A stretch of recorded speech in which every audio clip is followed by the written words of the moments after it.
Right, this particular video I'm going to discuss about the creation of quotes. If I click the quote icon here, you'll see that most of the information on this screen is self-explanatory. If you have been following along, going down the list of suggested training videos in the order, you'll instantly be at the quote screen and you're going to know what all of this means straight away. I'm not going to go into any of this information at all because it's been discussed previously and it's just going to waste your time. So if you need to find out about this information here, although it looks basic, there's some significant things discussed that you need to look at the filtering video and the auto date video, and all this other information is pretty self-explanatory. You've got the calendar, you've got the address book. I'm not going into it.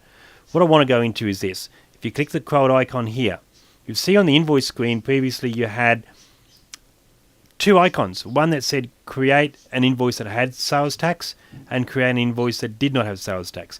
In this screen here you only have one icon. So you click this icon here on the quote screen, and when it opens up you then have a choice, and it's going to ask you, is sales tax to be added to this quote? If it's not, leave it as no. It says up here, sales tax not included. But I know I'm including sales tax. I've got to collect sales tax, so I'm going to click yes. And it puts up the default rate. And you can change the rate if it's applicable. I'm going to enter in a basic quote so I can show you. Information's still the same. I can select from any of the address books that I previously had. I just want to select something that's got some information there. Okay, so the quote here might be that, because this is a handyman guy, repair stairs and stair treads. Right, so that's a quote, and that is for 100 Pine Street. Okay, that'll do. That's a quote that's going to be submitted to this real estate up here, and I'm going to put in the quantity just for the sake of keeping this nice and simple, as per above, $250. Okay, now what's it done? As soon as I've entered that there, it's entered a total. It hasn't given the individual amounts of sales tax. It's added that as an end amount. It's just given the default standard rates here, because like the invoice, it had the individual amounts listed. The quotation doesn't do that. Quotes just list that as a gross amount at the end.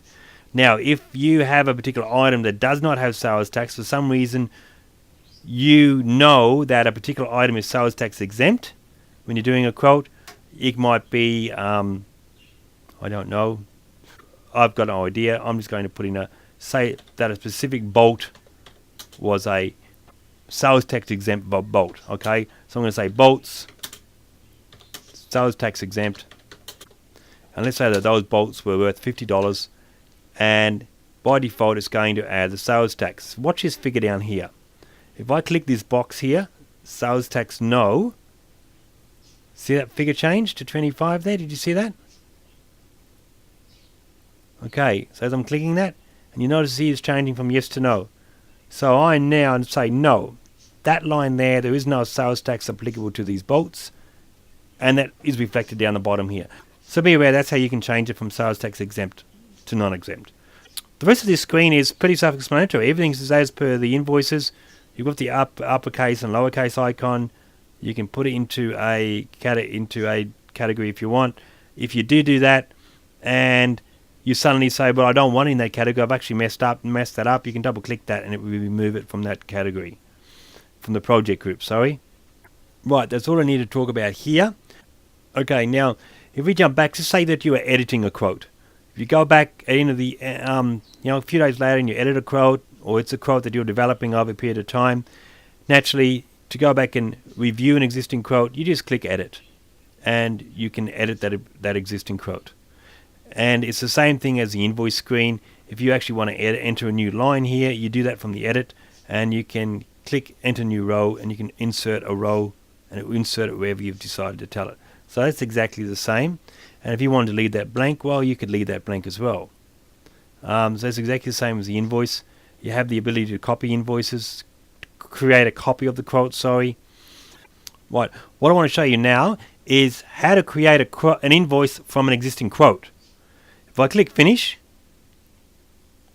and we look at our main quote screen, you see an icon here that says create an invoice. So what that does is it just saves you a whole swag of time.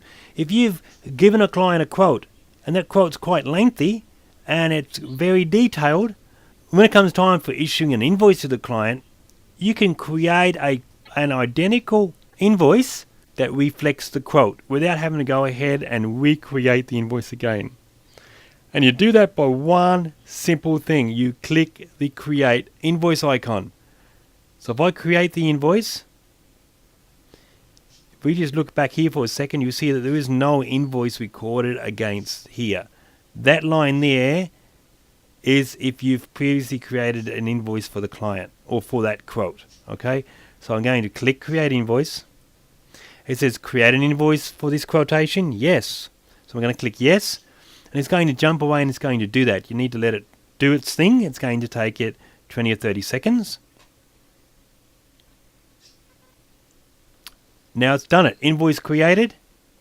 Done. And you see it's created it here. So now if I jump off and go back to the invoice screen, there is my invoice. It's created it. Now, it's only entered basic information. You still got to go in and edit the invoice because the amounts aren't coming up. If I click edit, now the amounts are there. It's injected the amounts into the system. It's set it up. You've now got the basis of the invoice, which is exactly as per the previous one that I did. And on the first line is the quote number, so you know where it's come from. So that's about the only thing that's going to look different. Is going to have that on that first line so that you know where it came from. So when you print the invoice, the reason it does that is so that when you print the invoice, somewhere on the invoice is written it came from that quote. Okay, so when you give it to a client, they can look at that and go, oh, that was as per quote number 101, and these were the information, all the details that were on the quote. Okay, so I think that that's pretty self-explanatory there. Now, jumping back into the quote screen for a second, I want to jump back to this particular quote here. I want to show you something. You'll notice that on the invoice, when it created the invoice, it didn't insert that blank line. That's because Easy As, when it looks at blank lines, when it's creating the invoice, it skips them. It doesn't know what that is. So if you actually want a blank line there, I advise you just to put something in it, even if it's just a dash. Just insert a dash there. Something, so when Easy As sees it, it says, oh, there's something there, I better include that line. So you just put a dash or a full stop, something that's not going to be obvious. If you don't want it to be obvious, put a full stop there, and there's a full stop in that spot. And when it creates an invoice, it will leave that line space for you. Now, I'll prove to you that that works, and what I want to show you is one more thing. So what happens is if I click create invoice, it's going to present this here with the most recent invoice. It's not going to show you all the invoices, it's only going to represent the most recent.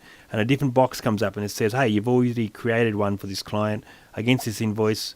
Create an invoice against this quote. Do you want to do this again? Yes, of course I do. I click yes. It goes ahead and creates it, and the number will change to the next consecutive number. And off it goes. Now that number is quite different, but I'll explain what that is all about in the next video.